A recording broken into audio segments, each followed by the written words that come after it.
Bien, mientras llegan algunos compañeros, compañeras, compañeres, vamos a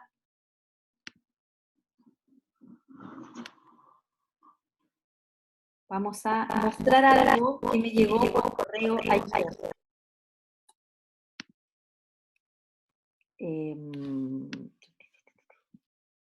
Deben estar viendo mi pantalla en este momento. Ahí está. ¿Ya? Me llegó un correo ayer con esta foto. Papas, tomates, melones, sandias. Sandias. Y la consulta era si esto era una estrategia publicitaria o podría haber una doble escritura de la palabra, es decir, que permitiera, ¿cierto?, la escritura ya fuera con Z o fuera con S. En primer lugar, estamos viendo un caso donde la palabra está escrita sin tilde, ahí hay un hiato. Recuerden este fenómeno del que conversamos, que el hiato era justamente donde había una vocal que era de estas que llamamos cerradas o débiles, porque las otras eran las abiertas o fuertes, en la cual, cierto, la que tiene la tonicidad, es decir, en la que se carga la voz y que por lo tanto requiere tilde, en un fenómeno que se llama hiato, que rompía, ¿cierto?, el diptongo, rompe la sílaba, y además está con Z. Entonces, en el caso, ¿cierto?, mirando la fotografía, por el contexto, lo que tenemos que pensar es que es simplemente un error ortográfico, ¿ya? Porque la consulta ahí era si efectivamente esto podía o no ser un truco, que sí los haya. En el mundo de la publicidad hay hartas veces que se ocupan palabras que están escritas con una grafía que no es la que corresponde, justamente por estrategias que son más bien de marketing y que pueden mover a confusión. Por ejemplo, todas las bebidas cero son con Z y nuestro cero es con C. ¿Por qué se usa el cero con Z? ¿Por qué creen ustedes que se usa el cero con Z?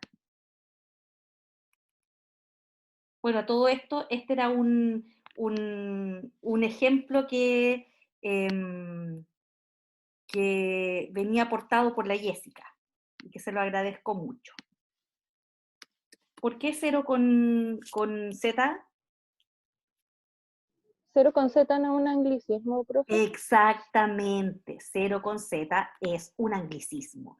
Y se toma, ¿cierto?, directamente, entonces decimos Coca-Cola cero, Sprite cero, y se instaló esta idea de que cero, ¿cierto?, es con Z, y eso evidentemente puede mover a una confusión de parte de los niños que están todo el tiempo viendo la escritura del nombre así. Y hay varios ejemplos que después podemos buscar de cómo la publicidad hace algunos ajustes para que efectivamente las palabras generen, ¿cierto?, una, una lectura que tiene más bien fines publicitarios, pero que altera la adecuada grafía de la palabra. Hay hartos ejemplos de publicidad que los vamos a ver después.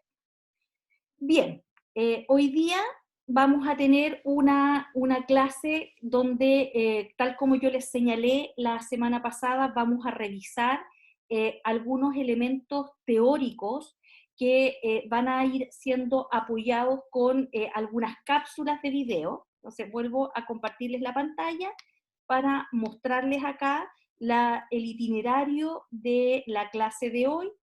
Para eso necesito mostrarles el aula. Déjenme agrandar un poquito acá.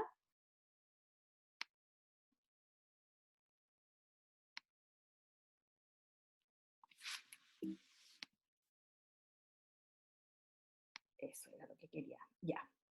El aula entonces les quería mostrar. Está puesto el objetivo para la sesión de hoy día, que es este, ¿cierto? Acá, analizar los factores que inciden en el aprendizaje de la ortografía. Me quedó pegado lectura, estoy tan pensando todo el tiempo en lectura que puse lectura, pero es ortografía. Factores ya sean internos o externos, y vamos a ver, ¿cierto?, factores perceptivos, lingüísticos, afectivos y motrices. ¿Qué recursos tenemos para hoy día? El PPT de la clase, que tiene videos demostrativos, que es el que está aquí abajo y que es el con el que yo voy a trabajar. Y en el para saber más están los textos del handbook de ortografía, que está puesto allí, ¿cierto?, en una carpeta más arriba, y de esos textos yo me valgo para presentar la clase de hoy, ¿ya? Ya, estaban poniendo el panel de video. Perfecto, entonces trabajamos con este PPT hoy día, y vamos a ir mirando hoy día, más que ver algunos fenómenos ortográficos, lo que vamos a hacer es una mirada de naturaleza teórica de algunos factores. Aquí sirve muchísimo que ustedes tengan, ¿cierto?, que hagan mucha relación con lo que vimos en Literacidad 1, y que tenía que ver justamente, ¿cierto?, con el aprendizaje de la lectoescritura, porque en escritura, fundamentalmente, un componente es el componente ortográfico, que ya veíamos que aparece en términos curriculares en segundo básico, aparece ya el primer contenido, que es propiamente tal de ortografía, pero que está puesto en función de la escritura de textos.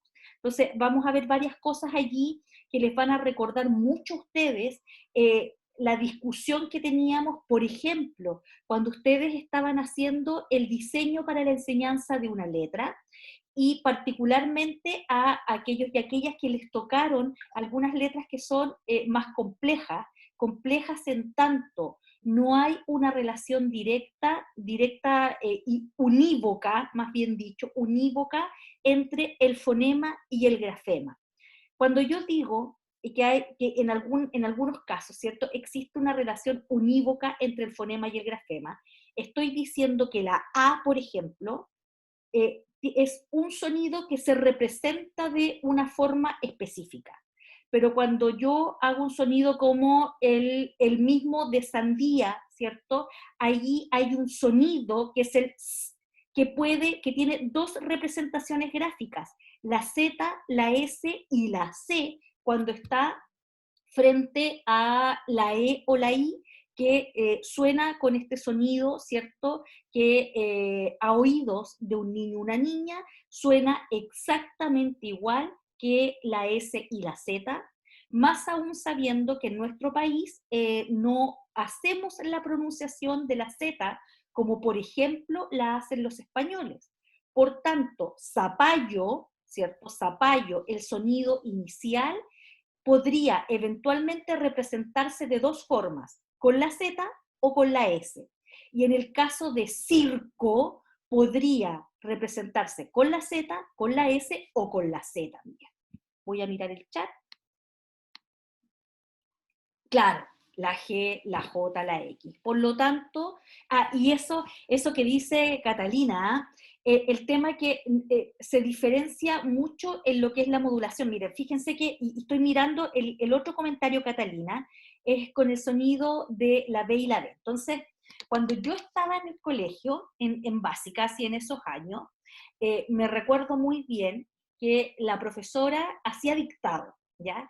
Y ella decía que cuando mencionaba una palabra con B, que sonaba con B como burro, le miráramos la boca. Entonces ella decía burro, y luego decía velero, burro, velero, velero, velero. Entonces uno le miraba a la boca a la profesora, pero eso no tiene ningún asidero. O sea, yo con el tiempo, ¿cierto?, me di cuenta que eso no tiene ningún asidero, porque el punto de articulación es lo mismo, es el mismo para velero y burro. Por lo tanto, claro, lo que hacía ella era una cuestión artificial con efectos, ¿cierto?, del dictado. Pero en ese caso, ¿cierto?, en esas situaciones es cuando se complica el aprendizaje, no habiendo esta relación unívoca entre todos los fonemas con los grafemas. ¿Ya? Entonces, esa es una cosa que es muy relevante en la enseñanza de la ortografía.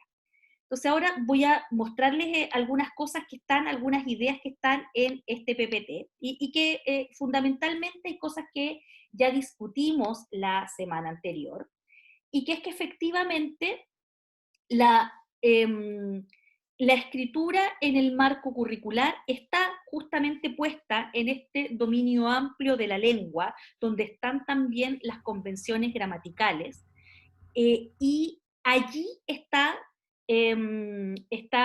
vinculado, ¿cierto?, el aprendizaje de las normas y las convenciones ortográficas. ¿Por qué hago una distinción entre norma y convención?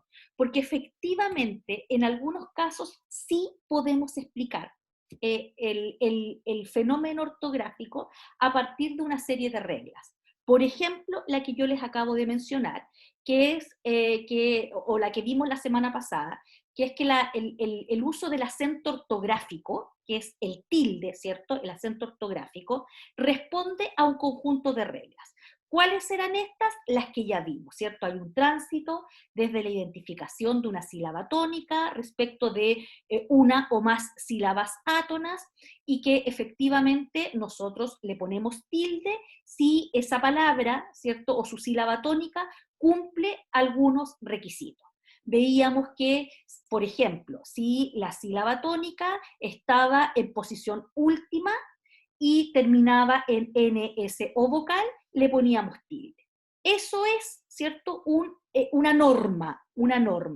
Pero hay convenciones ortográficas también. Por ejemplo, el que sandía se escriba con S. No responde a una norma. No tengo de qué norma asirme para enseñarle a los niños y niñas que sandía es con S y no con Z. Por lo tanto, en el amplio espectro ortográfico vamos a encontrar normas y vamos a encontrar convenciones. Y esas convenciones, la palabra convención es un acuerdo, ¿cierto?, tácito, que se toma en una comunidad de hablantes y que, por cierto, es arbitrario. Y que sea arbitrario quiere decir lo mismo, es decir, no responde a una regla, a una normativa. Es simplemente una característica que puede ver con puede referirse a la etimología de la palabra, etc. ¿Ya? Entonces, eso es la primera idea que vamos a dejar instalada hoy. Y ya vimos que efectivamente en las progresiones, que es el documento que yo les mostré, Natalie, te escucho. Entonces, profe, las convenciones tendrían que ser aprendidas de memoria. Justamente. Y por eso, Natalie, es que entran allí en juego las estrategias que los profesores tengamos para trabajar esas convenciones ortográficas.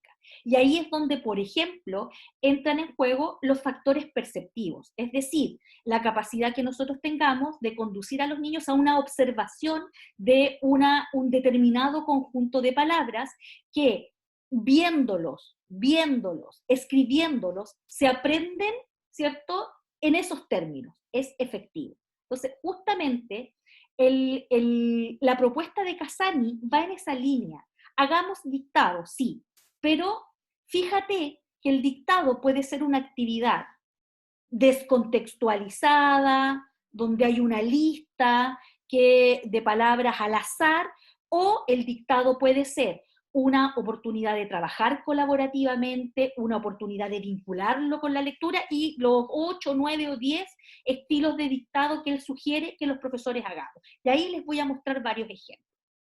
Y efectivamente, ¿cierto? Veíamos que esto es parte del currículum, tenemos que hacernos cargo de esto, pero siempre en en el contexto, ¿cierto?, del desarrollo de las habilidades superiores, que en este caso, ¿cierto?, es fundamentalmente la escritura.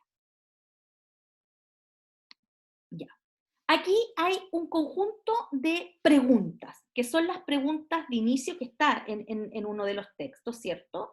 Y la primera pregunta es una pregunta que en el sistema escolar, ¿cierto?, es materia de constante discusión entre los profesores y profesoras, es quién se hace cargo de enseñar ortografía. Entonces, esto parece que siempre ha sido un nicho de la clase de lenguaje. ¿Y qué es el profesor que hace lenguaje? Sobre todo en segundo ciclo, ¿cierto? Cuando llega el profe que hace lenguaje o en enseñanza media, es el único que te cobra la falta ortográfica, que hace la corrección, y pareciera que en matemáticas, en arte, en música, en historia incluso, no hay una atención a este tipo de fenómenos. Por lo tanto, la primera respuesta que podríamos formular a esta pregunta es que efectivamente cualquier espacio educativo es un espacio para estar pendientes de contribuir a el aprendizaje ortográfico. Y no es terreno exclusivo de las asignaturas que se llamen castellano, lenguaje, clase de lengua o como quieran llamarse. Y en segundo lugar, ¿cuáles objetivos nos vamos a fijar para la enseñanza de la ortografía? Aquí hay una cosa súper importante. La ortografía tiene un componente afectivo súper fuerte, porque la inhibición, ¿cierto?, en la escritura por no cometer faltas puede inmovilizar a un escritor, niño e incluso adulto. No quieren escribir porque cada vez que escriben, el profesor o profesora tiene una actitud sancionadora y le marca la falta ortográfica. De hecho, hay todo un tema con los colores acá, se la marca con rojo y entonces, ¿cierto?, llegamos a un punto en que ya no quieren escribir, porque cuando escriben, finalmente todo lo que digan tiene descuento que se le suma a la evaluación, que es una situación que la conversamos en clases anteriores cuando yo les preguntaba, ¿a quiénes de ustedes les descontaron por ortografía en el colegio? ¿Ya? ¿Y qué significaba eso? Entonces, a mí me pasaba, yo era súper buena en la asignatura de castellano cuando estaba en el liceo, pero nunca podía llegar al 7, pese a que los controles de lectura me iba estupendo y siempre tenía un 6,7, un 6,5, porque me descontaban por ortografía, ¿ya? En otros casos existe la posibilidad, los profesores tienen estrategias, es decir, si usted tiene duda, cuando esté formulando su respuesta, levante la mano y pregúnteme, profesora, ¿cómo se escribe esta palabra? Y usted entonces, ¿cierto?, lo puede dejar anotado en la pizarra. Ahí hay varias cosas que vamos a discutir. Por lo tanto, el primer objetivo es que tenemos que pensar en crear una actitud favorable a la correcta escritura del idioma. Y eso tenemos que transparentarlo con los niños. Mira, no basta con que el mensaje esté bien, que es muy importante, pero ¿cómo mejoramos la escritura de ese mensaje? ¿Ya? Es lo mismo, y voy a hacer aquí un símil con cuando ustedes prepararon el diseño de la enseñanza de una letra. Si ustedes recuerdan, al final ustedes tenían que generar un producto escrito en su secuencia. Y ese producto escrito era el afiche, una ficha de los animales, una tarjeta de invitación para los papás. Y una de las indicaciones que ustedes tenían que tener súper claras es que esa escritura tenía que tener una buena caligrafía. Y el propósito era que el otro pudiera acceder muy, muy transparentemente al mensaje que tú estabas escribiendo con los niños y niñas. Pues ese es lo mismo que ocurre acá. Un mensaje, ¿cierto?, se potencia en la medida en que entre las cosas que consideramos está también, ¿cierto?, la adecuada ortografía. Desarrollar técnicas que permitan adquirir patrones ortográficos. Eso lo vamos a ver luego en algunos videos que yo le he dejado acá. Fomentar el hábito de buscar modelos correctos. Perfecto. Natalie, ¿estás ahí? ¿Profe? Ya. Sí, profe. Dame el ejemplo de el súper bien y el súper bien que discutimos, ¿cierto? Para ejemplificar el hábito de buscar modelos correctos. ¿Te encontraste un Instagram? Cuenta, por favor. Ah, claro. Sigo una página de Instagram y que salía la palabra súper bien y una que decía súper bien juntos. Entonces como que lo miré y dije, está malo, pero ¿cómo voy a argumentar? Mejor le escribo a la profesora a ver Y que ella yo me me argumente. sorprendí. Claro, y en un momento empezamos a discutir así, si será verdad, pero es que profesora, yo empecé a buscar, ya, y la profesora siguió buscando para ver como una fuente eh, correcta, y Y llegamos a la RAE, finalmente, a la Real claro, Academia de la Lengua Española.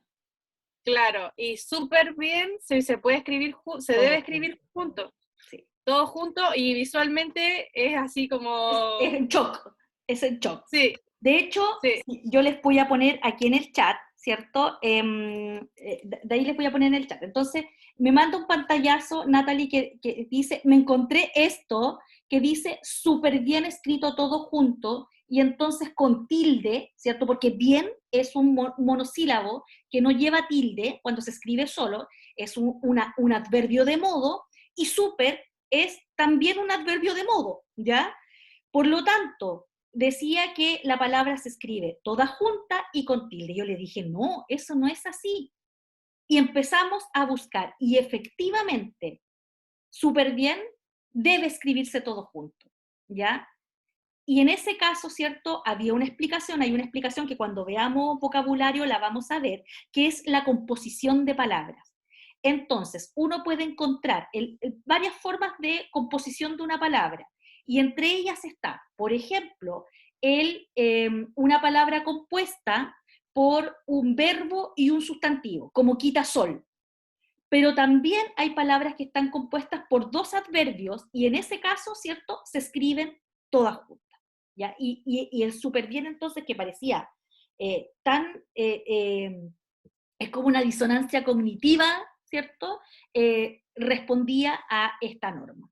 Por lo tanto, el hábito de buscar modelos correctos es un hábito que evidentemente se lo tenemos que transmitir a los estudiantes, y para eso basta, no basta, o sea, no es que baste, para eso el mejor recurso que podemos tener en las salas de clases es diccionarios, es tener diccionarios. De hecho, un recurso que el profesor en la clase de lenguaje siempre debiera tener a mano es el diccionario.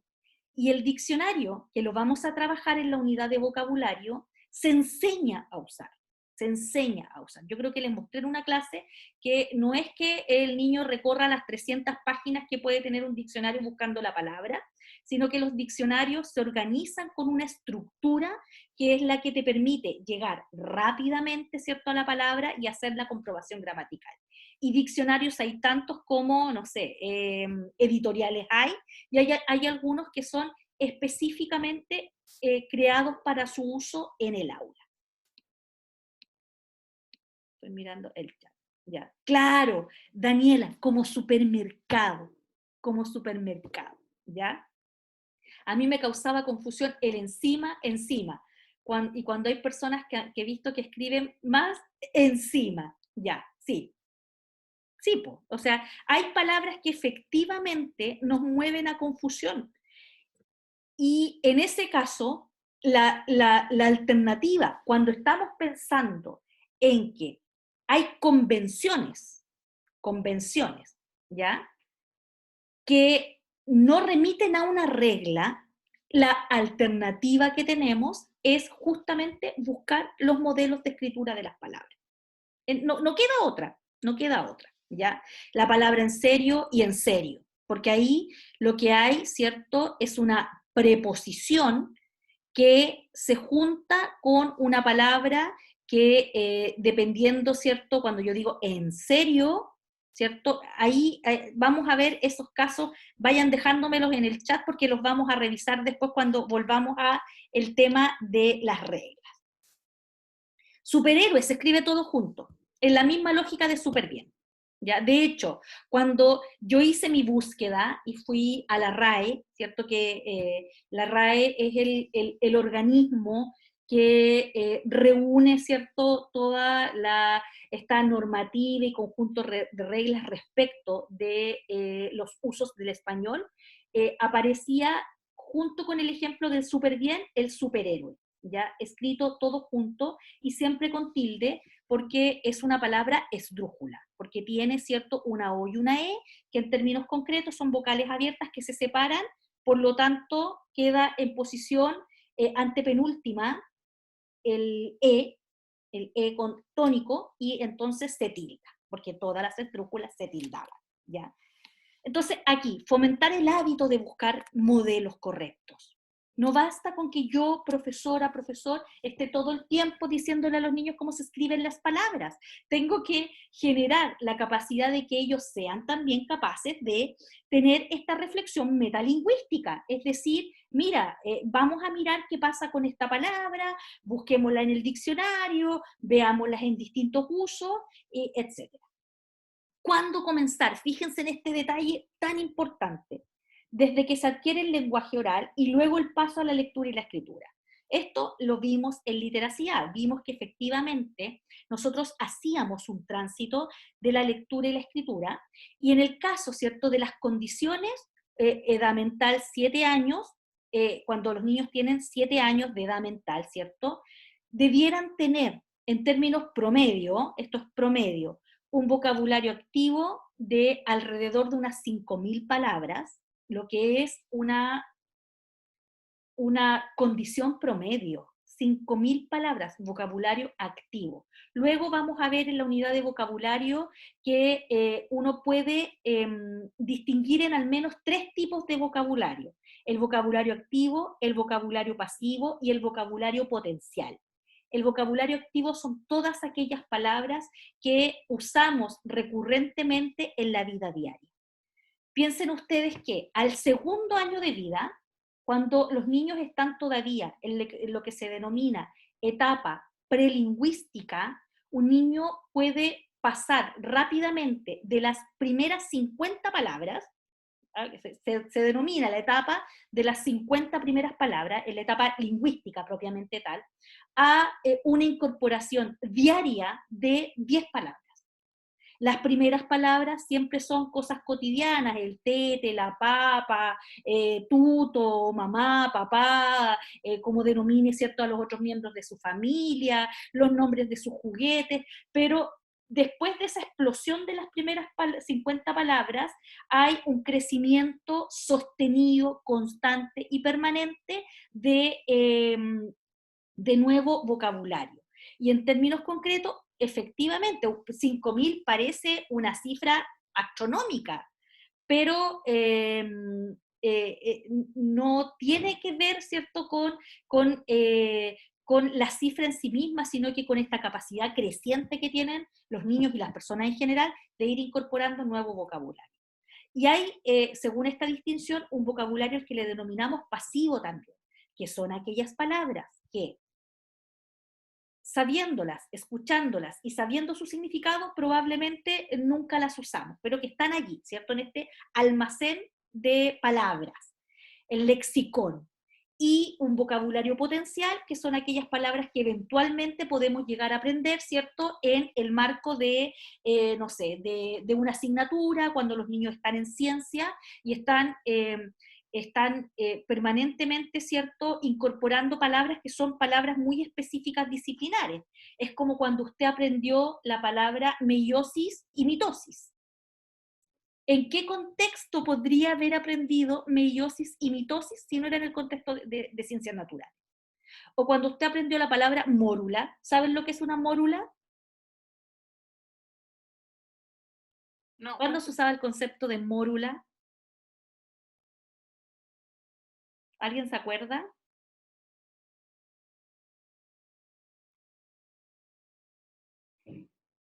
La mórula.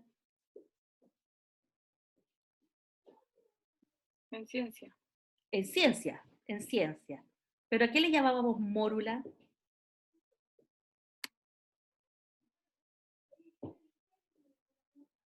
Ya, bueno, la dejo ahí para que la busque.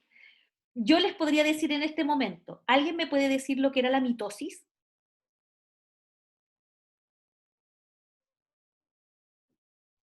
El ciclo que cumple como la célula al reproducirse, como Ya, al perfecto, multiplicarse. perfecto. La palabra mitosis es una palabra que no la andamos pronunciando en la vida diaria, no andamos hablando de mitosis, salvo que sea, ¿cierto?, en el caso de una conversación, que es una conversación de tipo disciplinar, que está en el marco del conocimiento científico, pero que es vocabulario que usted maneja, ¿cierto? Y que la puede reconocer, la puede leer, probablemente en clase de ciencias anotó su definición, venía acompañada de una imagen, y ese es un vocabulario en términos de lo que estamos diciendo vocabulario potencial, que podríamos llegar a aprender en el marco de un conocimiento específico.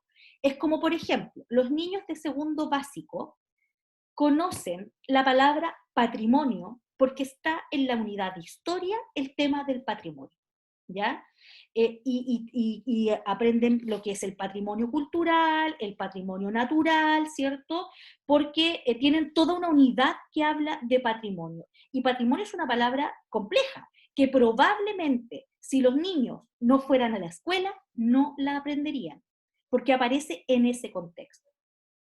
Por lo tanto, cuando hablamos de este vocabulario activo de 5.000 palabras, la capacidad para enunciar cada palabra, reconocer y pronunciar 300 a 400 palabras, la asociación letra-sonido, el escribir todas las letras correctamente, copiar palabras y escribir algunas de memoria, tiene que ver justamente con eso. Hola, tiene que ver justamente con eso. Ahora, ¿cuáles palabras enseñar? Al principio, tal como dice allí, las palabras familiares y de interés. Evidentemente, ¿cierto?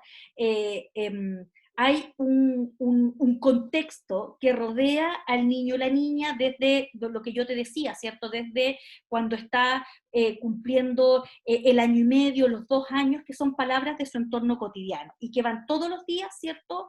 Sumándose. Ahí hay varias cosas que no competen verlas acá, pero no sé, pues están las holofrases, ¿cierto? Que es cuando el niño dice agua, agua mamá, y lo que está diciendo es dame agua mamá, ¿cierto? Agua mamá, etcétera.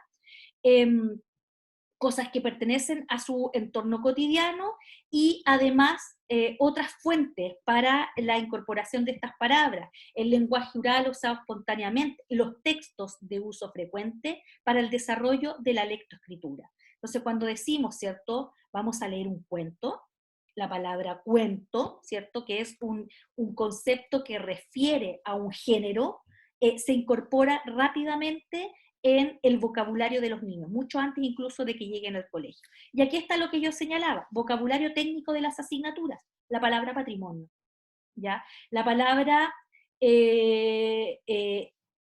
inmigrante, inmigrante, porque también en segundo básico, ¿cierto? Hay toda una unidad que tiene que ver con los pueblos originarios y con el aporte, ¿cierto?, de los inmigrantes. Y ahí aparecen, ¿cierto?, los ingleses, los alemanes, qué sé yo, el aporte que ellos van haciendo. Y entonces la palabra inmigrante, que es una palabra que aparece en el marco de una asignatura, además la estamos escuchando todo el tiempo alrededor nuestro.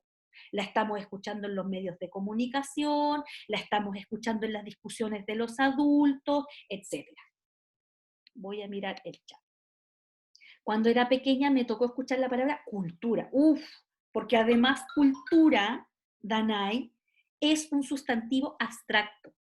Y recuerden ustedes, que bueno tu comentario, que cuando hablábamos de sustantivos abstractos, decíamos que no tienen una materialidad tangible. Yo puedo decir, esto es un tubo, ¿cierto? Esto es un vaso. Pero yo les daba como ejemplo en ese minuto patria, esperanza, felicidad, cultura. Súper difícil, incluye muchas cosas y no entendía por qué. Claro, porque fíjate que yo la puedo usar como sustantivo, la puedo usar como adjetivo. Yo puedo decir, lo cultural es relevante, y allí la estoy usando como sustantivo. Pero cuando yo digo patrimonio cultural, la estoy usando como adjetivo. ¿ya? Es una palabra tremendamente compleja y que los niños las van incorporando de alguna manera, ¿cierto? Justamente por el tema asociado a el conocimiento de vocabulario técnico en el marco de una disciplina. En programas infantiles, es como yo les decía el otro día a las estudiantes de educación parvularia, con la que hago un curso que es la etapa previa, ¿cierto?, al trabajo desde en la escolaridad. Les decía, por ejemplo, hoy día los niños hablan como discoveriqueño, lo que yo llamo el discoveriqueño. Los niños dicen, por ejemplo, césped, ¿ya? Porque ven monitos donde no dicen pasto, dicen césped. Y la palabra césped, que no es la que nosotros usamos habitualmente. Nosotros en Chile hablamos de pasto, pero estos monos animados, ¿cierto?, que salen para toda América Latina, van incorporando algunos términos que los niños aprenden y que los incorporan. Mi hermano decía el color rosa y no rosado, claro, color rosa, ¿ya? ¿Profe? Dígame, Josefa, tú habías levantado la mano. Sí, ¿y qué pasa cuando, por ejemplo, se agregan estas nuevas palabras como toalla y toalla? La estrategia sería, si la enseñamos de las dos formas, o hay que elegir solamente una, ¿cómo se Es que hace en ese toalla no es sentido? correcto. En toalla Aunque esté en la RAE. ocurre un fenómeno que se llama, tiene un nombre, se llama ultracorrección.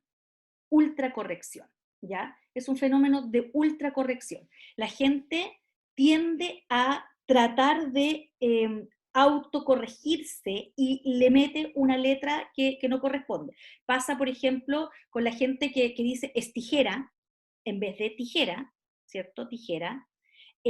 Pasa con toalla, pasa con aguja, pasa con, hay otra palabra más que la gente suele usar,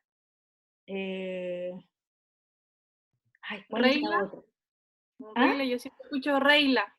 Regla, bueno, sí, también. Ajá. Ese es otro fenómeno, pero también. Pero es, Septiembre. bueno, septiembre o septiembre, pero ahí pasa otra cosa, admite las dos formas, septiembre y septiembre, admite las dos formas. No, pero es otra que es, que tiene que ver con un fenómeno temporal, es como antes de ayer, no, bueno, ya me acordaré. Bueno, nada bien, también ahí hay otro fenómeno que es el agregarle una letra donde no existe. Ya todos esos fenómenos son súper entretenidos de estudiar y están así bien descritos en términos de, pero si yo tengo un niño que dice toalla, ahí necesariamente tengo que hacer un ejercicio de corrección, ¿ya? Bueno, ¿cómo motivar a la enseñanza de la ortografía? Fundamentalmente es la misma lógica con la que nos planteábamos ese ejercicio inicial de caligrafiar con los niños cuando hacíamos la secuencia de enseñanza de una letra. Comunicar es un acto que implica al otro, y el otro, ¿cierto?, requiere poder acceder al mensaje que nosotros les estamos entregando con el mejor texto que podamos escribir. Por lo tanto, ¿cierto?, necesitamos hacer el ejercicio de revisar nuestro texto, de ir incorporando progresivamente algunas normas de ortografía. Demostrar lo importante y hermoso, aunque suene así como súper cliché, lo importante y hermoso que es utilizar la escritura. O sea, le vamos a escribir una tarjeta a la mamá, porque es el día de la mamá, y queremos que no diga, ¿cierto?, mamá sin tilde, ¿ya? Le vamos a escribir una tarjeta al papá porque es su día y no queremos que diga papa, pues, feliz día papa. Natalie. Profe, que a lo mejor la José me quedé dando vuelta a lo que dice la José y estaba viendo en la RAE y está como que incluyeron toalla. Sí, bueno. ¿Por qué lo incluyen? Porque el lenguaje el lenguaje es un sistema vivo, es un sistema vivo, pero O de sea, todas todos maneras tiene un digamos sesgo, toalla. tiene un sesgo el decir toalla. Ya, vaya usted a pedir una toalla y vea cómo la van a mirar. Ya tiene un sesgo. Profe, ¿qué criterios se ocupan para poder cambiar así como así las palabras? El uso, el uso. El uso, los diccionarios no son construcciones estáticas, ¿ya? Y hay todo un tránsito para que una palabra se incorpore al diccionario. El mejor ejemplo que les puedo dar con esto es la palabra huevón, ¿ya? La palabra huevón. La palabra huevón nosotros en Chile la ocupamos gramaticalmente de al menos 6 formas distintas, ¿ya? La ocupamos para referirnos al otro, ¿cierto? Apelativamente. Yo digo, no te puedo creer, huevón, ¿ya? Y que ahí tendría que ir una coma antes de. La Profe, ocupamos, ¿cierto? Para decir, puta, el huevón pesado. Y la ocupamos para decir, oye, huevón, vamos, dígame.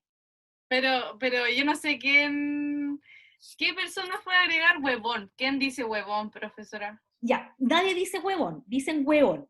Pero, fíjate lo que pasa aquí. Ya, huevón para la gente con plata, ya. Huevón, ya, huevón. Pensémosla fonéticamente, huevón. Entonces, escúchenme una cosa. Hoy día, en cualquier diccionario aparece la palabra huevón con su significado. Y aparece, ¿cierto?, como un sustantivo. Pero ojo, que puede ser un adjetivo también, porque yo puedo decir, ya, pues huevón. Pero puedo decir cabro huevón. Y cuando digo cabro huevón, la estoy usando como adjetivo. En algún momento, ¿cierto?, el uso reiterativo de la palabra huevón empieza a movilizar a quienes hacen estos estudios, ¿cierto?, lexicográficos, que así se llaman, estudios lexicográficos, y aparece, por ejemplo, primero en un diccionario de chilenismos, en una cantidad de tiempo, ¿cierto?, en que la palabra es de uso frecuente, aparece en un diccionario de chilenismos, y aparece estas propuestas de significación de la palabra. Y ese es el primer paso. Y luego, cuando los lexicógrafos, quienes hacen estos diccionarios, porque la RAE está permanentemente, ¿cierto?, en la incorporación, en esta incorporación de nuevos conceptos, nuevas palabras, en la consideración que el lenguaje es un sistema vivo, que lo hacen los usuarios, la palabra aparece en el diccionario. Eso ocurrió en un lapso de más o menos 15 años, en que salta un diccionario de chilinismo y pasa a el diccionario, ¿cierto?, oficial de la lengua. Ahora, otra cosa es la grafía de la palabra. Entonces, huevón, ¿cierto?, se asimila a huevo, por eso se escribe así. Independiente de que usted la pueda escribir con G, pero si la va a buscar en el diccionario, fonéticamente suena como con G, huevón, huevón, sin la B, pero ortográficamente se decide, ¿cierto?, que se escriba similar a huevo. Ya, ahí hay una palabra. Hoy día la RAE está de cabeza en una discusión para incorporar, ¿cierto?, el uso de la E como un elemento diferenciador del masculino y el femenino. Y se ha pronunciado respecto a eso de manera no favorable.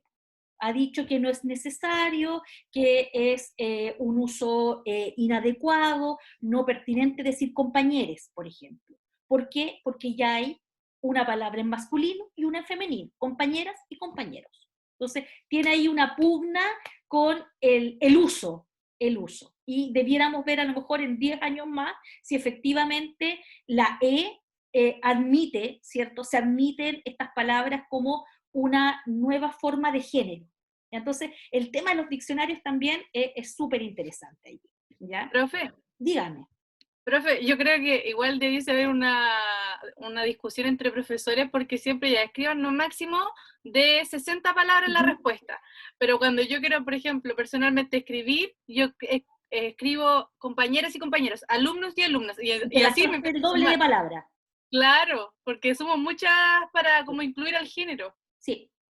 Y por ejemplo, la RAE no admite que tú utilices el arroba ni la X, ¿ya? No lo admite, no lo reconoce, porque hay gente que usa el arroba, yo pongo estudiantes, claro, eso es lo que en el fondo sugiere la RAE, que utilicemos un concepto. Entonces, utilizamos docentes en vez de profesoras y profesores. Ahora, yo les digo, a mí personalmente me toca revisar protocolos de práctica y tengo estudiantes que hace años utilizan la fórmula CONEPO. Y la verdad es que yo soy de la idea de que la lengua es un sistema vivo, que lo hacen los usuarios, así que no tengo problema con aquello, pero también me complica a mí en el uso. Es decir, niños y niñas, profesores y profesoras, genera justamente lo que dice la RAE, genera un discurso que es excesivo en esta distinción los y las, unos y unas, ¿ya? Bien, entonces, volviendo al tema, ¿cierto?, ortográfico, por dos, el profe Sergio me retó una vez por poner en femenino y masculino, claro.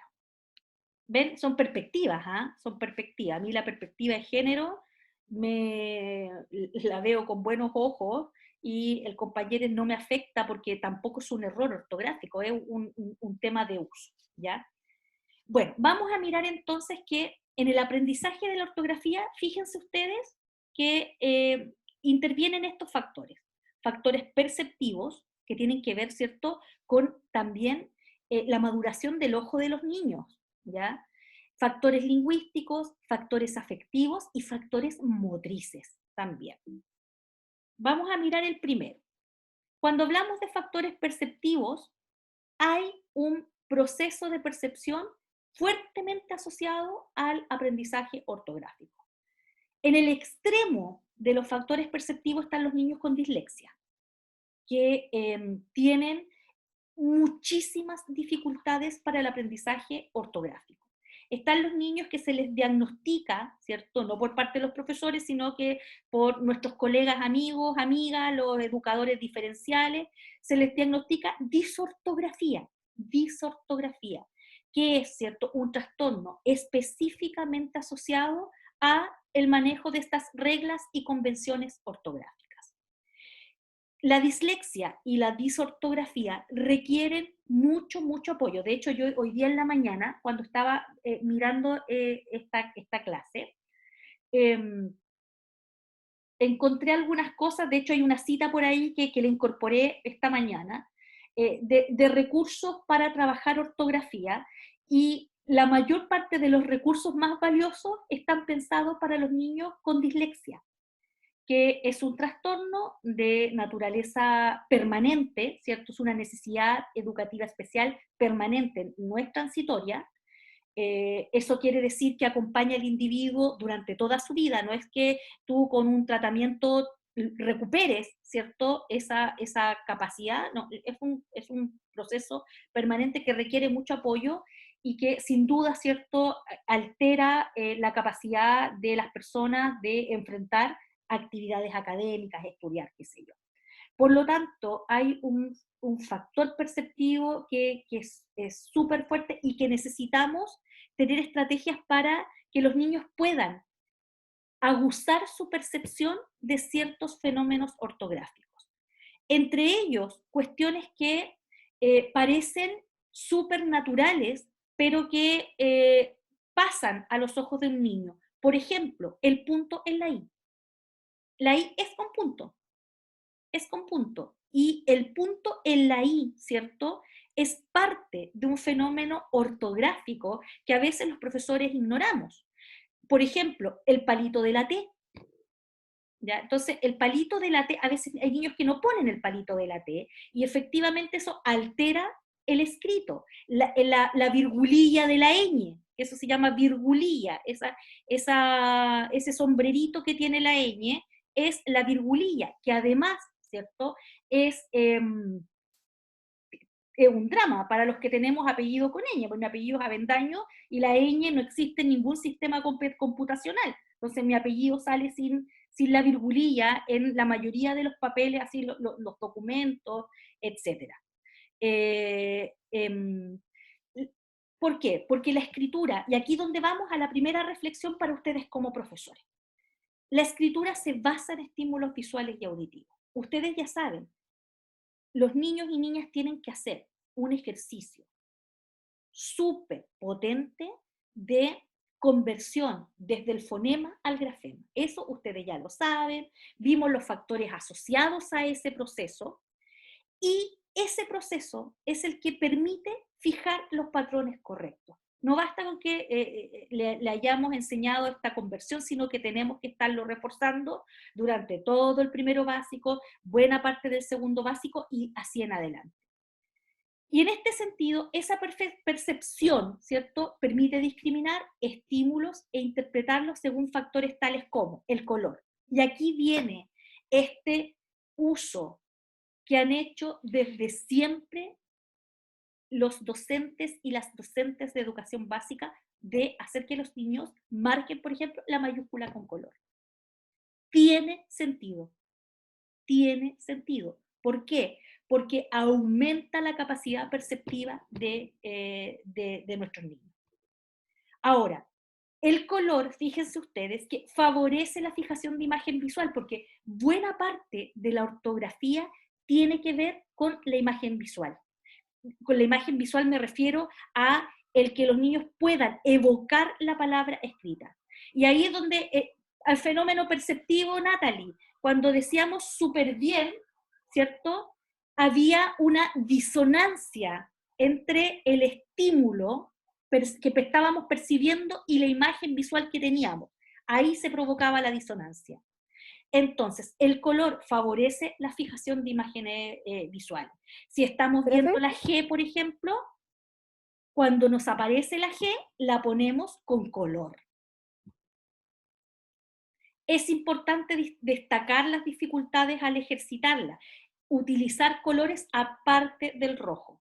¿Por qué? Porque tenemos una tradición escolar donde el rojo se asocia al error. No quiere decir que no lo puedan ocupar, porque, por ejemplo, en los estuches de los niños, ¿qué hay? Un lápiz bicolor. Ya pueden faltar todos los demás lápices, pero usted puede resolver este problema con un lápiz bicolor, ¿ya? Que tiene, ¿cierto?, el rojo disponible y el azul también.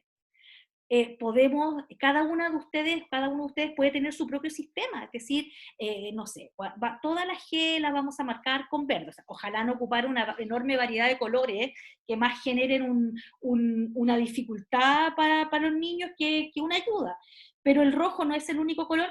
Sí, el rojo es un color potente, que genera una imaginación visual, y usted, por ejemplo, puede corregir las pruebas con otro color, ¿ya?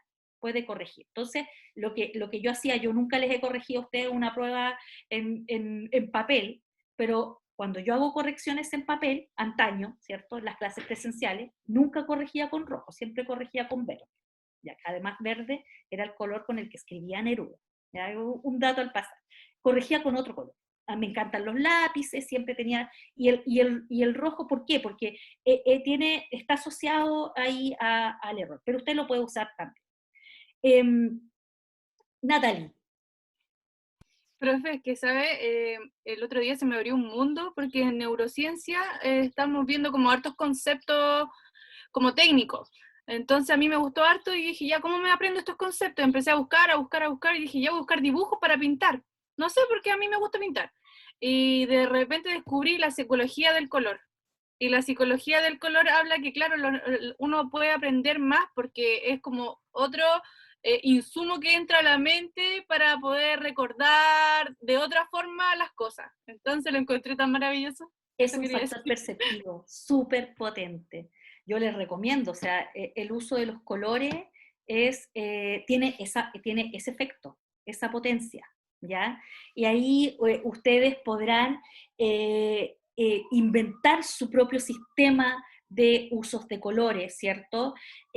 Junto con otros elementos, subrayado, encerrar. Entonces, lo más clásico, por ejemplo, que uno ve en los cuadernos de los niños de básica, es que las comas, por ejemplo, están marcadas con color, las mayúsculas están marcadas con color. Mi hijito el otro día me hablaba de la sangría, entonces yo le decía, ¿por qué partiste aquí? Claro, y tenía la mayúscula inicial de un texto que había escrito con rojo. Y yo le digo, ¿por qué partiste escribiendo aquí y no partiste acá? Me dijo, porque dejé la sangría. Y yo le decía, ¿y tú sabes lo que es la sangría? Sí, me dijo, es este espacio que tenemos que empezar cuando estamos escribiendo. Ya, perfecto, dije yo, maneja el concepto. La sangría es también una convención, o sea, usted puede usar o no usar la sangría. En el caso de la profesora de mi hijo, ¿cierto?, decidió enseñarles la sangría. Cuando usted hace su tesis, el manual de estilo dice que debemos dejar una sangría. que en este caso, ¿cierto?, el computador, el Word, la llama sangría francesa. Así llama a la sangría francesa. No sé si existen otros estilos, pero sangría francesa. Y me fijé, ¿cierto?, que tenían allí varias letras que son las que están estudiando, las tenían marcadas con color rojo, con el lápiz bicolores. Bueno, mira, acá hay otra idea. Tamaño, destacar con letras más grandes las palabras que se estudian. Fíjate en el ejemplo que está ahí, desilusión. Mira qué palabra más difícil. Qué palabra más difícil. Porque es la palabra ilusión con un prefijo, ¿cierto? El prefijo de o des que niega, ¿cierto? Por ejemplo, armar, desarmar. Fíjate que ahí hay un caso de composición de palabra, que las vamos a estudiar en la unidad de vocabulario. Y la palabra desilusión, al ponerle este prefijo, además le agrego, ¿cierto?, otra S, otro sonido que podría ser una C perfectamente, porque la regla dice que la C antes de E y antes de I suena suave, ¿ya? Lo mismo con sion. En la terminación sion es uno de los mayores desafíos en el aprendizaje ortográfico, pero para eso hay una regla. Hay una regla, búsquenla, ¿ya? Hay una regla de cuándo las palabras terminadas en sion van con S y cuándo van con C. Eso sí responde a una regla, ¿ya? Piensa en esto, es una palabra difícil en su ortografía y estamos hablando de factores perceptivos, es decir, ¿cómo hacemos para que podamos construir con nuestros estudiantes una imagen mental de la palabra? Destaquémosla, pongámosla en grande, hagamos un cartel, mira, esta es la palabra, doble objetivo, vocabulario y ortografía, muro de palabras. Vamos a tener la palabra desilusión en el muro de palabras, porque es una palabra compleja, ¿ya? Una palabra que podría aparecer en un cuento de segundo básico. A ese niño de segundo básico no le vamos a explicar la regla, porque es una regla compleja. Búsquenla, se los doy de tarea, búsquenla. Pero lo que podemos hacer en ese caso, ¿cierto?, es reforzar la imagen visual de la palabra, ¿ya? Intensidad. En el caso de la acentuación, exagerar la sílaba tónica para su mayor fijación. Desilusión. Desilusión. Ahí tenemos ejemplos de factores perceptivos. Contraste. Al resaltar el error se fija, pero también se debe resaltar la palabra correcta. No sirve de nada si yo le encierro, ¿cierto?, el error y no muestro la correcta escritura de la palabra. Repetición. Un estímulo repetido posee más probabilidades de fijar su atención. Voy a mirar el chat. Siempre me ponen ahí. Uf, decisión. Difícil, difícil. La gente tiene muchos problemas con decisión, Josefa. La Danay dice, ¿hasta qué edad se debe marcar esto de escribir la mayúscula con color? El tema de la mayúscula es de un aprendizaje más bien rápido por parte de los niños porque la mayúscula se utiliza en casos puntuales. Al inicio de un párrafo, en la escritura de nombres propios, en la escritura de lugares, ¿ya? No hay muchos más usos. Cuando se usa mayúscula también, cuando tú escribes una sigla, ¿ya? Como ONU, que la escribes en mayúscula. Pero en general no hay más usos. Por lo tanto, en el momento en que, por ejemplo, tú ya consolidaste el aprendizaje de las mayúsculas, ya no es tan necesario. Ahora, a uno le pasa, y pasa en el sistema escolar, que los profesores, cuando los reciben de sexto para arriba, reclaman una barbaridad por estas estrategias que utilizan los profesores de básica. ¿Por qué? Porque los niños hacen esto. Entonces el profesor te dice, en Bolivia, profesor, ¿Bolivia con rojo o con azul? Y los profesores digan, escríbala como quiera. Se les produce también a los niños un abandono, ¿cierto?, de esa seguridad que te daban los profesores, y el profesor de enseñanza media, obviamente, ¿cierto?, con que los chiquillos lleguen con un lápiz y una goma, son más que felices. El estuche empieza a desaparecer progresivamente mientras los niños van avanzando en escolaridad, y son efectivamente, ¿cierto?, en estos primeros años es cuando efectivamente más efecto tiene el aprendizaje de las normas ortográficas. ¿Ya? Entonces, ¿Hasta qué edad? Esa es una cuestión que el sistema escolar la va extinguiendo progresivamente, ¿ya? Acá miren, acá, espérense, por ejemplo, ya, aquí hay un estímulo repetido posee más probabilidades de fijar su atención. Ampolleta, ya, ampolleta, ampolla. La gente dice ampoa, es ampolla, ¿ya? Ya me acordé de la palabra que les iba a decir hace un rato. Ustedes dicen, ¿denantes o endenantes? Esa era. En denante. Y de hecho me molesta cuando dicen denante, es como incómodo. Aquí voy a mirar el chat, ya. Hace un rato, sí, hace un rato. Ya. La palabra es denantes, porque es antes de. Ahí está. Denantes, antes de. ¿Ya? Cosa. Ah, sí, sí la E entonces. Sí, sí, sin la E. Sin la E. ¿Ya? Entonces, esa es, pero habitualmente escuchamos en denantes. Pero la palabra es denantes, es de antes de, ¿ya? Delante, hace un ratito. Que a mí me da la impresión que debe ser una cuestión como un chilenismo, porque no sé si en otras partes ocupan este concepto. Bien, factores perceptivos. Acá, Profe, dígame. pero me pasa algo muy, muy cuático, porque si lo escribo en el chat, me marca como que está mal escrito Sí, po, denantes, y que si escribo en denantes, me marca como que está bien escrito. sí. Jessica, Profe, ¿qué pasa con los días, por ejemplo? Lunes, martes, ¿esos van con mayúscula o minúscula? muy buena pregunta. Los días de la semana y los meses del año. ¿Quién me... Ay, se me desconectó la... ¿Quién me puede dar esa explicación? ¿Quién la sabe?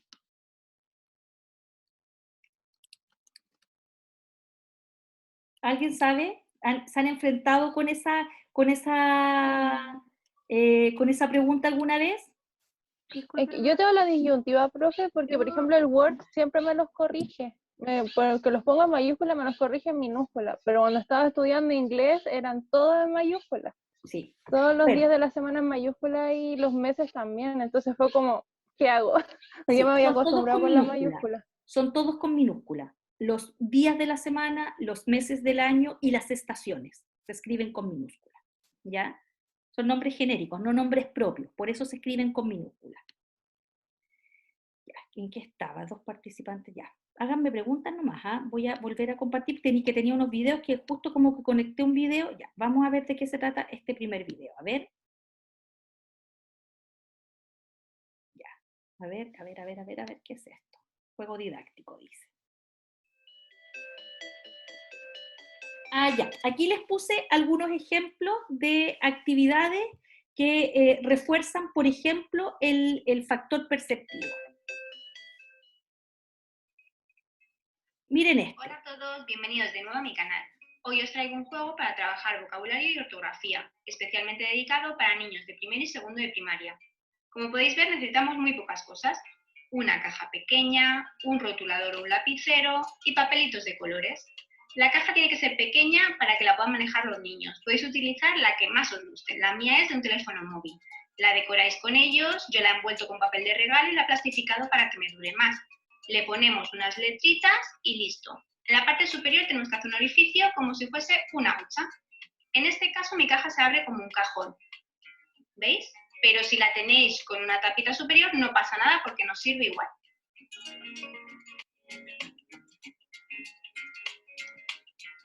Lo primero es hacer un dictado. Yo en esta ocasión estaba trabajando la B y la V. Deben ser textos cortos con vocabulario adecuado a la edad de los niños. ¿Veis? Es muy sencillo. Este sería el dictado de uno de estos niños. Como se puede ver, ha escrito algunas palabras mal. Algunas veces se lo corrijo yo misma y otras veces yo les dejo la hoja del dictado para que se lo autocorrijan ellos o se lo escribo en la pizarra. Pues bien, una vez que tenemos el dictado, lo que tienen que hacer es mirar las palabras que no han escrito bien y escribirlas en los papelitos. Por ejemplo, en esta ocasión tenemos la palabra verano y la escribimos. Verano. También tenemos la palabra ver. Esta la ha cometido 2 veces la falta, pero solo la escribiremos una. También tenemos la palabra ovejas y la palabra bajamos.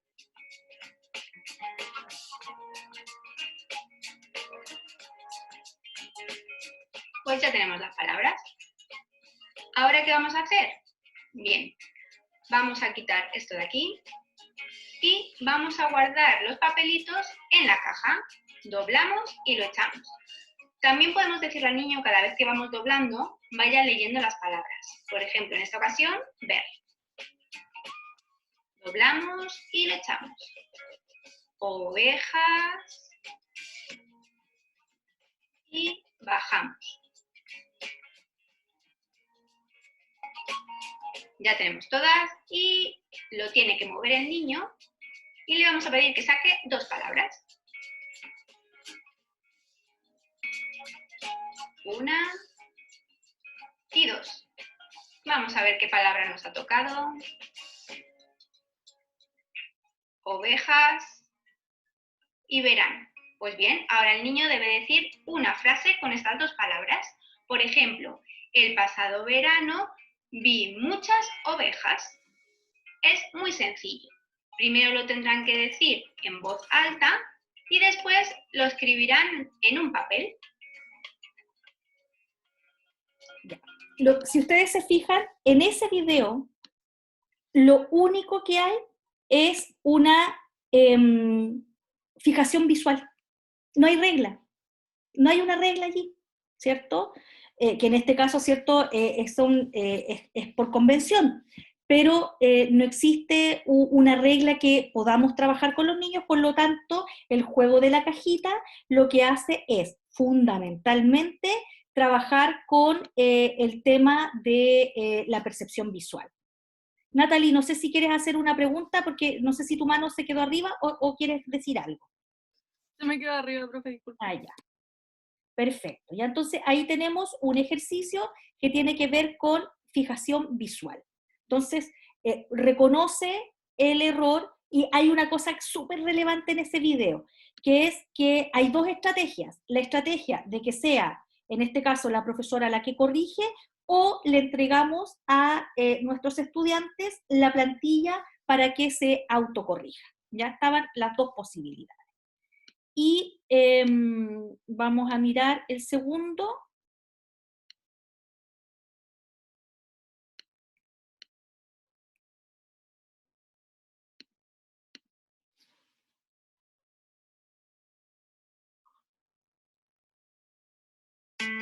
En Graneros, todo lo que hacemos hoy es pensando en el mañana. Por eso hacemos nuestra... Ahora sí.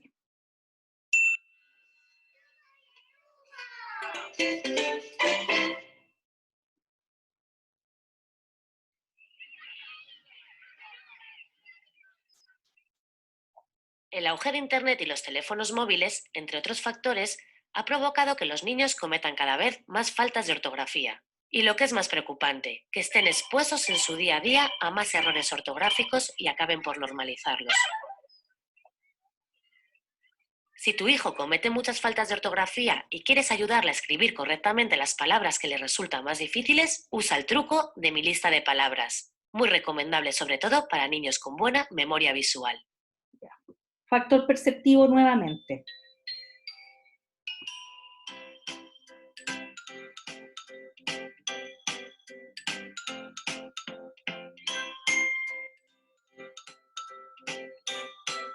Bienvenidos a Truco y Educo. Hoy vamos a aprender a escribir las palabras que nos resultan más difíciles usando el truco de mi lista de palabras. Fíjense, a partir de 8 años. Esto es Existen como algunas palabras que a los tercero niños les básico. cuesta más aprender que otras. Hasta a los adultos nos ocurre. Para solucionarlo, basta con que el niño se haga su lista de palabras. Una lista donde vaya apuntando todas aquellas palabras que le resulte más difícil escribir, señalando en color rojo la letra en la que suele equivocarse. El niño deberá tener siempre a mano su lista de palabras al hacer cualquier ejercicio escrito. para consultarla cuando tenga dudas con una palabra y conseguir que a base de escribirla correctamente varias veces, acabe por retenerla mejor. Ya, hasta ahí vamos a ver el video, es nuevamente lo mismo, estamos hablando de factores perceptivos y el factor perceptivo tiene que ver, ¿cierto?, con lo visual, y en este caso ahí hay dos recursos que permiten trabajar desde esa perspectiva. Pero no es solamente eso, ¿cierto? Ahí después ustedes pueden ver los videos completos, sino que hay factores que son también de naturaleza lingüística que inciden en el aprendizaje de la ortografía. ¿Por qué? Porque el aprendizaje de la ortografía, ojo, miren esta definición, es de tipo verbal, por lo tanto interfieren aspectos fonológicos, semánticos y sintácticos. Lo fonológico ustedes lo manejan súper bien, la pronunciación de los diversos fonemas, la determinación de la elección de los grafemas correctos y el deletreo, que puede ser muy útil. Entonces aquí viene otra estrategia, que es una estrategia que se ha perdido de alguna manera en los colegios, pero sí se hace mucho en la asignatura de inglés. De hecho, hay un ejercicio, una actividad que se hace mucho en inglés que se llama Spelling Bee, que es como el deletreo, que es justamente para reforzar la escritura de palabras en inglés. Pero también hay factores semánticos. Y esos factores semánticos están dados por el fenómeno que se llama homografía, ¿ya? Los homógrafos tienen que ver con aquellas palabras, homógrafos y homófonos, tienen que ver con aquellas palabras que suenan igual, pero se escriben distinto, o que suenan igual y se escriben igual, pero significan distintas cosas. Por eso es un fenómeno semántico. Por ejemplo, ahí dice grabar y grabar. Suenan exactamente igual, pero se escriben distinto, ¿ya? Suenan igual, se escriben distinto, ¿cierto? Y tienen distintos significados. En este caso son homógrafos. Palabras que se escriben son homófonos. Palabras que se escriben suenan igual, pero tienen una escritura distinta. Entonces, un grabar no tiene nada que ver con el otro. De hecho, por ejemplo, cuando la gente habla de, no sé, grabar como hacer una inscripción sobre una madera o grabar que tiene que ver con una cuestión de aplicar impuestos, suelen haber confusiones. El trabajo, en este caso, ¿cierto?, es un trabajo que está íntimamente vinculado con el vocabulario, todas las tareas que hagamos de vocabulario con nuestros estudiantes. El trabajo, en este caso, siempre debe ser en contexto. Yo no puedo tirarles una lista de homógrafos y homófonos sin el contexto, porque lo único, fíjense ustedes aquí, que lo único que te permite determinar si es con B largo o B corta es el contexto. ¿Ya? Entonces ahí, ¿cierto?, la ortografía va a depender del contexto. Luego, trabajar con familias de palabras. También esto es un concepto de vocabulario, por eso está en el plano semántico. Comercio, comerciante, comercial, porque lo que estamos mirando es el uso de la C, ¿viste? Con prefijos y sufijos, subalterno, suboficial, subterráneo, que tiene que ver con el uso de la B larga.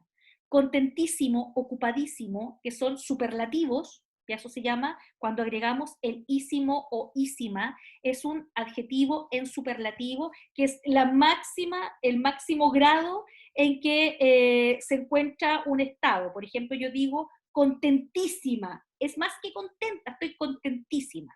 Y en ese caso, ¿cierto?, eso que se denomina superlativo es siempre con S, ¿ya? Entonces ahí, trabajando familias de palabras, uno puede también apoyar el aprendizaje ortográfico.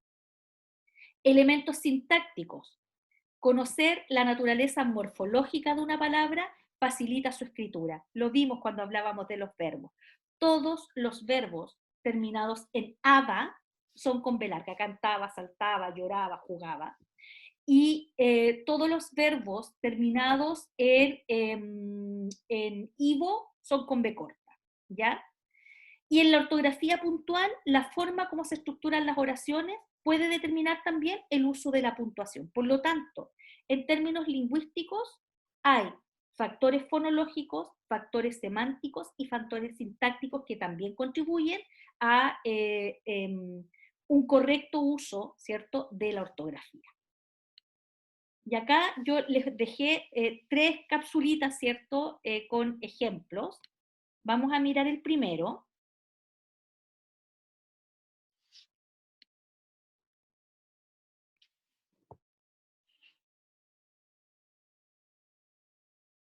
Se demora una vida en cargar. Se llama Aprendiendo a deletrear con letras mágicas.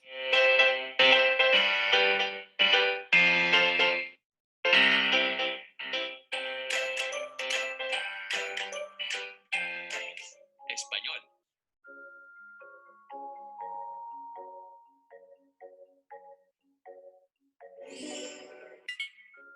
Oso.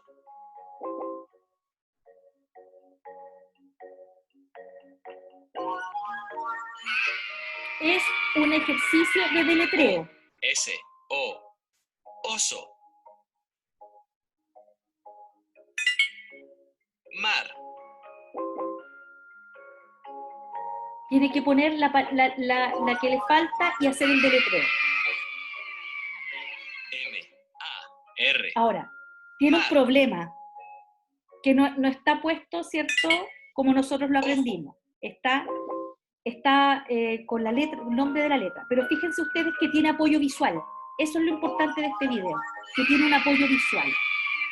Ese es uno de los videos que les quería mostrar, que va en la misma línea, en la línea, por ejemplo, del deletreo. ¿Ya? Vamos a mirar el segundo. Mover esto para allá y volver al PPT.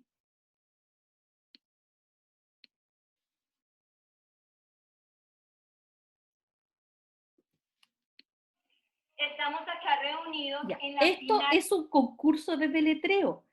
Y ya sabemos, ¿cierto?, que el deletreo, que es una actividad que está súper en desuso en los colegios, también puede facilitar, y de hecho facilita el aprendizaje ortográfico. Miren aquí el desempeño de los Ante niños. concurso de deletreo entre los grados cuarto y quinto del Liceo Visión de Colombia. De hecho se llama Deletreando Ando, miren qué lindo. Estudiantes del grado cuarto y 5 estudiantes del grado quinto. Son los finalistas del deletreo. De preselección para llegar a la gran final del concurso de deletreo. Tenemos un apreciado público. ¿El público está listo para el concurso? ¡Sí! No se les olvide que ustedes también son jurados en este gran concurso. Vamos a iniciar con estudiantes del grado quinto. A ver, Valentina Peralta. Deletréanos la palabra solo. Z-O-O-L-O-G-I-T-O. Correcto. Súper rápida. Camila Díaz. Deletréame la palabra ablandar. A-B-L-A-N-D-A-R. Ablandar. Muy bien, correcto. Deletrea la palabra visco. B-I-Z-C-O, visco. Muy bien. Yo también.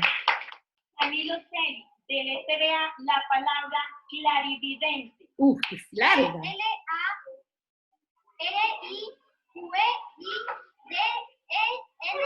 Se equivocó, ¿ven? Clarividente.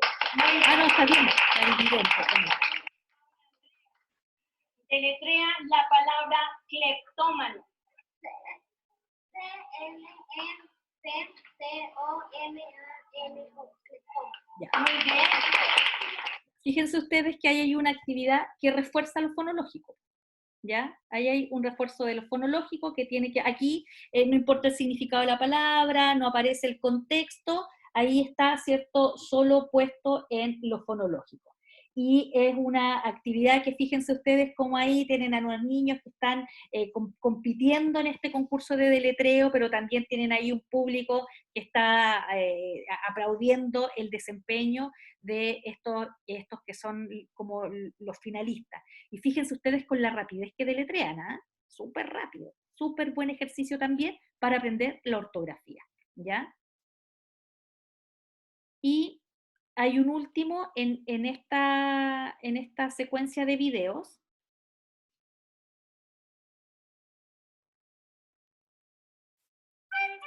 Este es del Ministerio de Educación de Chile, en el marco de El Leo Primero. que es conciencia fonológica.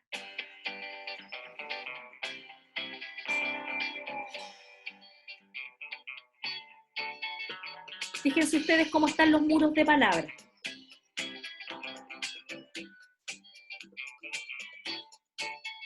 Niños, ahora voy a decir o el sonido o el nombre de una letra y usted la va a hacer con su cuerpo, ¿de acuerdo? Primero en lengua de señas y después con su dedito puntero, ¿de acuerdo? Ponga atención. Ya. ¿Por qué les puse este video? Cuando ella dice, primero, ¿cierto?, de una forma y luego la va a hacer con su dedo.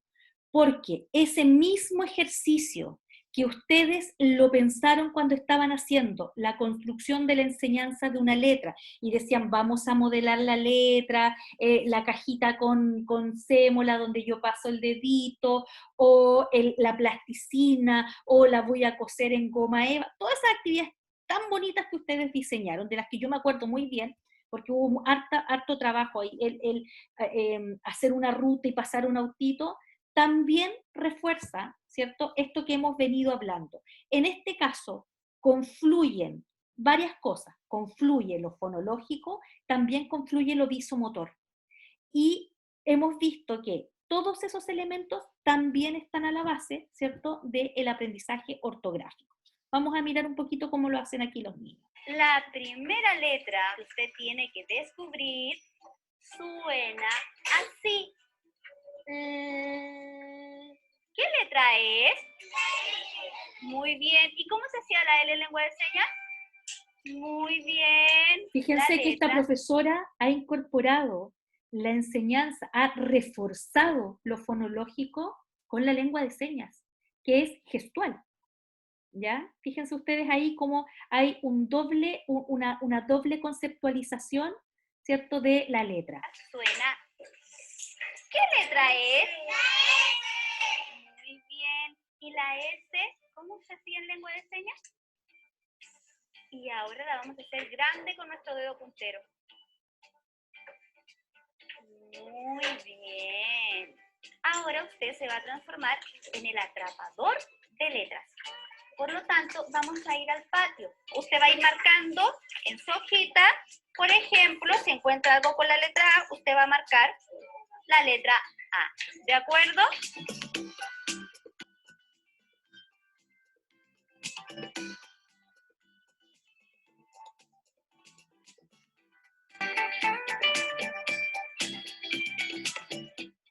Niños, ahora vamos a ir viendo en nuestra hojita qué letras encontraron ustedes en el patio. ¿Qué cosa pensaba con la H? Hoja, muy bien. Ahí está el elemento ortográfico. La P, la C, muy bien. ¿Y qué cosa había con la letra C? Cancha, excelente, muy bien. El principio de alfabetización es muy importante que los niños lo adquieran. Es la relación sonido-letra. Y es el que me va a dar la decodificación de las palabras. Por lo tanto, hay que trabajar muchas estrategias para que los niños puedan adquirir este principio de alfabetización. Bueno, miren qué interesante ese video, que tiene que ver, ¿cierto?, con el tema de la literacidad inicial, pero que también, ¿cierto?, contribuye al aprendizaje ortográfico. Cuando el niño dice hoja, fíjense ustedes que inmediatamente tiene la conciencia de que esa palabra inicia con H, que es la H, ¿cierto?, al ser un fonema no sonoro, genera siempre gran confusión o requiere, ¿cierto?, mucho trabajo para que los niños la incorporen en las palabras que la llevan, que no son tantas, ¿cierto? Bien. Vamos a ver el siguiente factor que incide, que son los factores afectivos. Yo ya me referí de alguna manera a esto, cómo hacer que los niños no se sientan inhibidos por el tema ortográfico, construir un discurso que permita motivar este deseo de comunicar y cuidar el idioma, un modelamiento muy lúdico, ¿cierto? Yo podría, por ejemplo, llevarme este mismo ejercicio que estaba haciendo esta profesora de primero básico, llevármelo a tercero y cuarto, y en vez de pensar solamente en objetos, yo podría transformar eso en, no sé, y salir a buscar palabras que tengan alguna especificidad ortográfica que yo quiero trabajar. No actuar con presión, toda crítica debe ser constructiva. Eso, el plano afectivo aquí es súper, súper relevante. Yo aquí es donde está la cita que yo les había comentado delante, que la dejé puesta, a propósito, ¿cierto?, de los materiales para los niños con dislexia, quienes el aprendizaje ortográfico es tremendamente desafiante. Fíjense ustedes qué dice: el niño disléxico no aprende la ortografía copiando 10 veces la palabra con error, ni haciendo cuadernillos típicos de ortografía. Se necesita que asocie la ortografía a otro tipo de información multisensorial. Entonces usted dice, información multisensorial. Las vuelvo al aprendizaje de la letra, cuando hacíamos la letra, modelábamos la letra, que aquí lo podríamos hacer con estas grafías, ¿cierto?, que les generan dificultad a los niños, por ejemplo, we, we, je, ji, etc. Podríamos también incorporar un elemento de modelado, de trazado en el aire, de marcado con un color específico, porque esta información multisensorial permite la memorización. ¿Ya? Recuerden que ustedes que están en esta clase de neurociencia, ustedes ven que hay múltiples canales perceptivos y tenemos que apelar a todos esos canales perceptivos, porque los niños aprenden, ¿cierto?, no solamente de las formas tradicionales la ortografía, sino que la pueden aprender, ¿cierto?, valiéndonos de estos recursos. Pues fíjense en este concepto. Su almacén ortográfico no funciona adecuadamente. Fíjense en este concepto, el concepto de almacén ortográfico, que tiene que ver con esa capacidad que tenemos para construir esta imagen visual de la escritura de una palabra. Y como no funciona adecuadamente, lo que tenemos que hacer, ¿cierto?, es llegar por otras vías sensoriales. Si comete numerosas veces la misma falta, no es porque no se fije o porque no le interese mejorar, que ahí está metido también todo el tema afectivo. Ahí me pareció súper relevante esa cita. Y aquí les dejé también otro videíto.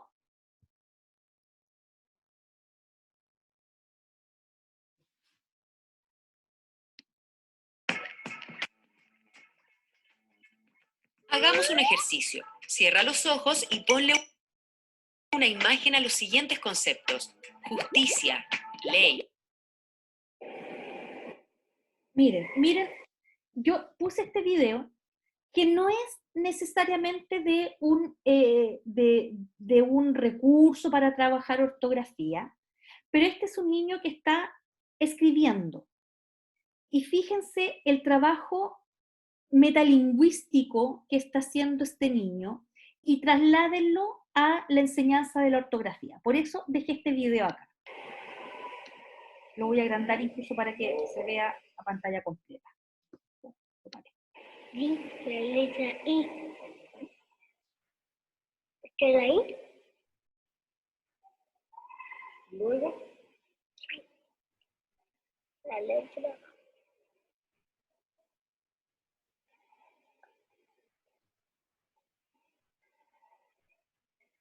La letra rosa.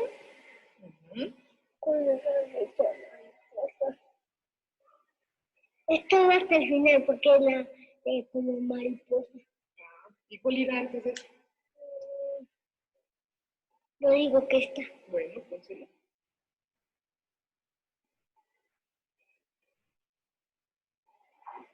¿Ya estuvo? Ya. A ver, lémelo con tu dedito. Veme señalando y lémelo. Mariposa. Perfecto, Luis. Muy bien. A ver, fíjate, ahora vamos a escribir. Caballo. Ándale. La Perfecto. letra K. La letra K. Esta también es K. Fíjense lo que pasó ahí. Fíjense que ve la S y le dice, esta también es K de caballo, porque es la C, ¿ya?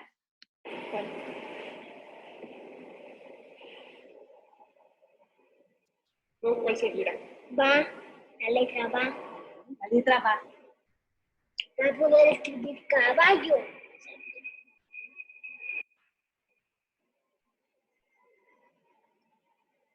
¿Qué sería esta?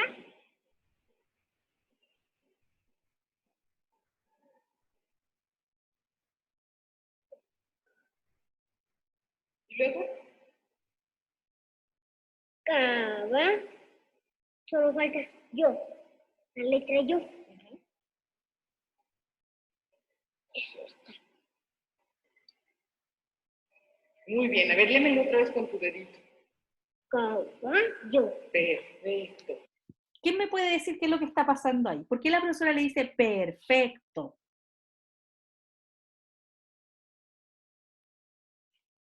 Se escribió otra cosa.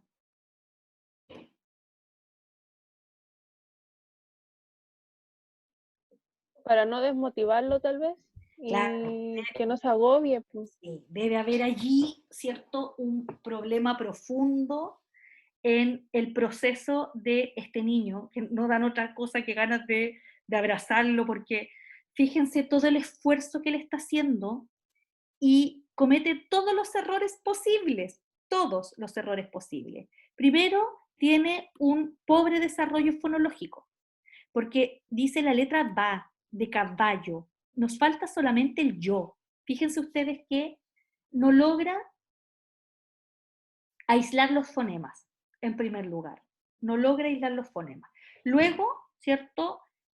Reemplaza esa C de caballo por la S. Y no obstante está leyendo lo que él cree que escribió. ¿Ya? No sé si se fijan en la complejidad que implica el transformar o el desarrollo de una buena conciencia fonológica, la incidencia que tiene en la escritura. Y más aún cuando le sumamos el factor ortográfico. Por eso es que una práctica del terror sería dejar que los niños aprendieran ortografía a partir de un conjunto enorme de reglas, sino que efectivamente es también un proceso de naturaleza profundamente metalingüística. Y eso hay que tenerlo súper presente siempre, porque este es un caso de un niño que debe tener unos 7 años, que evidencia, ¿cierto?, una motivación por escribir, pero que tiene todos los problemas que hemos discutido. Ya, y por último, para la clase de hoy día, yo les dejé aquí, ¿cierto?, algunas recomendaciones. Esta me gustaría que la pudieran hacer después, ¿ah? Porque fíjense ustedes que esta es justamente para reforzar esto que yo les acabo de decir. Por ejemplo, dice índice de reglas de ortografía, ya. Dice sonido K, Ko, Q, ya. El sonido K se escribe C delante de A, O, U. Y tú vas aquí, haces clic aquí, y tienes muchos ejercicios. Entonces aquí tienes que hacer la discriminación, que es una discriminación de tipo fonológico, pero también ortográfico. Entonces tienes que seleccionar, ¿cierto?, entre la K, la C y la Q. Entonces tú pones cuento y tienes que escribir la palabra, cuento. Acá dice butaca, butaca. Entonces tengo que seleccionar, supongo que un niño lo puede escribir así, ¿ya? Y en este caso, esto es convención, pues, no hay ninguna regla que yo pueda trabajar acá, y es por eso que no es solamente identificar, ¿cierto?, la letra que corresponde, sino que además en este ejercicio los niños tienen que reescribir la palabra, ¿ya? Y así. Y después, ¿cierto?, ven los puntos, reinician. Mira, después dice copia estas frases en la ventana inferior.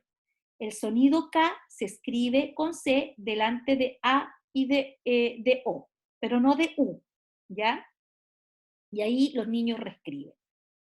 Conocer la familia de una palabra nos ayuda a no cometer errores de ortografía. Mismo ejemplo que estaba cuando decía comercio, comercial, comerciante. ¿Ya? Entonces fíjense que ustedes aquí tienen que armar familias de palabras. Caballo, caballeriza, ¿cierto? ¿Cuál otra palabra correspondería aquí? Caballuno, ¿ya? Y tengo que escribirlas acá. Familias de palabras para que aprendamos, ¿cierto? Que en este caso caballo es con B larga y además con doble L. Entonces aquí les dejo, es cosa de que ustedes vayan viendo, miren acá, si se cambian para acá, ejercicios con palabras dudosas.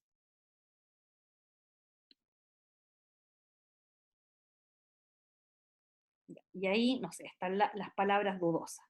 Bypass o bypass, knockout o knockout. ¿Por qué? Porque son anglicismos. Brazalete o brazalete, capcioso o capcioso, desasosiego, desvaído, haba, garbo, fabricación, ¿ya? Ahí hay una serie de palabras. Si ustedes van dando vuelta, ¿cierto? Este link que yo les acabo de dejar acá, hay muchísimos ejercicios que, miren, todos los que hay acá.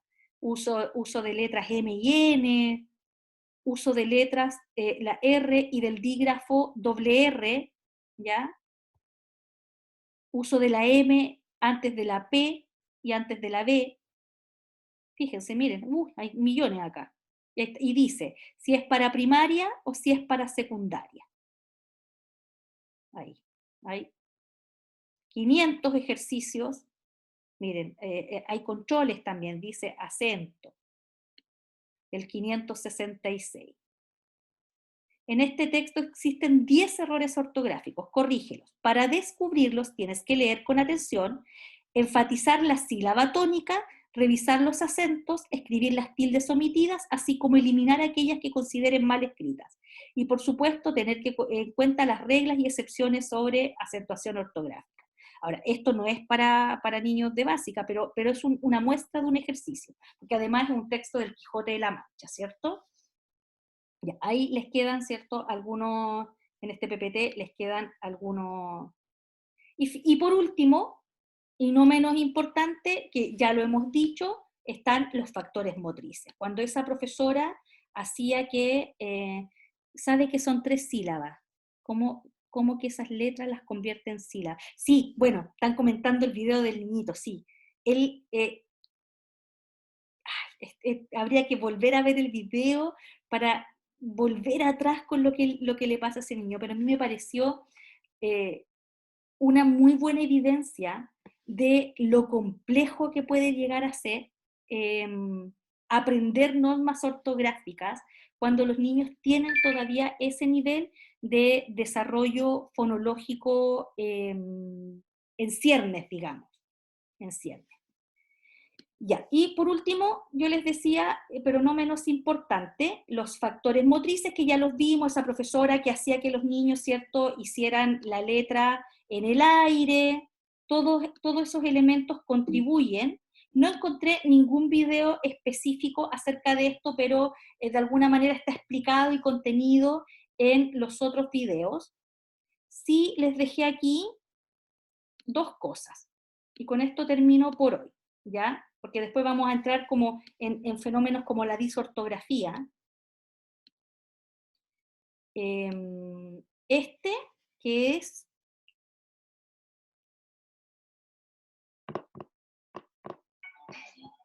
esto, miren. Esto me pareció de lo más actual que hay, porque es un concurso de ortografía hecho en pandemia, ¿ya? En una clase online, y me pareció súper entretenido, porque es súper innovador. La ortografía parecía que no hay muchos recursos para desarrollarla en esta modalidad, pero me encontré con esta clase, miren. La voy a poner de atrás porque... Sin más preámbulos, vamos a empezar con la ronda 1. Concurso de ortografía, Liceo Central Américas.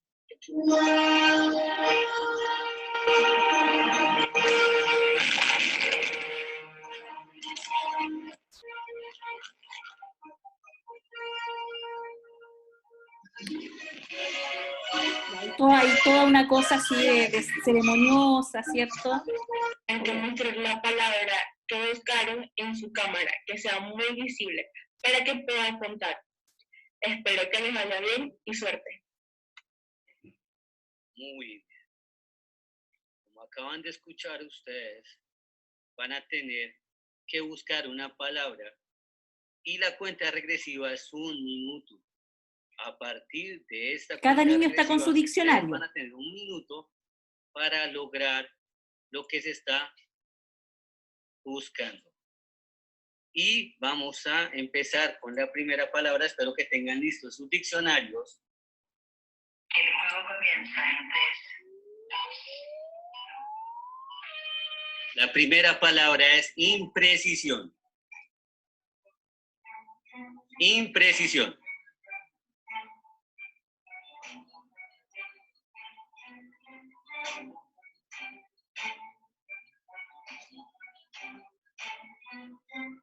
La encontré. Deben poner la evidencia en su diccionario. Y ahí tienen que mostrar el Muy diccionario. bien, ya tenemos el primero. ¿Qué pasa en la primera ronda? Imprecisión. Profe, acá ya la Mire, profe. Por favor, acerquen su... Ya, esto es un ejemplo de una clase que no es chilena, evidentemente, es colombiana al parecer, ¿cierto? Por el acento de la gente que está ahí. Pero es una forma de también trabajar ortografía en este contexto de pandemia. ¿Ya? Entonces ahí están los niños buscando en el diccionario la palabra y el primero que la muestra, el primero que la encuentra tiene que mostrar la evidencia, que es mostrarla en el aula. ¿Ya? Entonces ahí hay también otro ejemplo. Y por último, aquí mismo les dejé un coloquio que se llama La ortografía en caminos de Pisa, donde hay allí 3 personas, 3 académicos, que tienen una muy interesante discusión acerca de cómo se debiera trabajar la ortografía desde una perspectiva didáctica. Se los dejo también, esta no es para que la veamos, porque es un poco más extensa, pero está súper interesante también para que la revisen.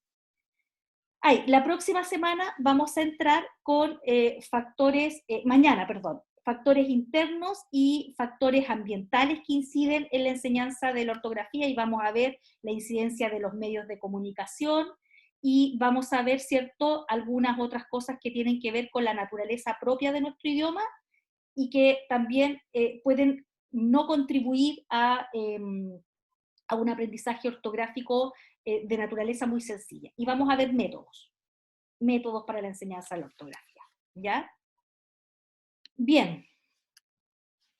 Yo les dije que esta era una clase de naturaleza más bien teórica, traté de matizarla con todos estos ejemplos.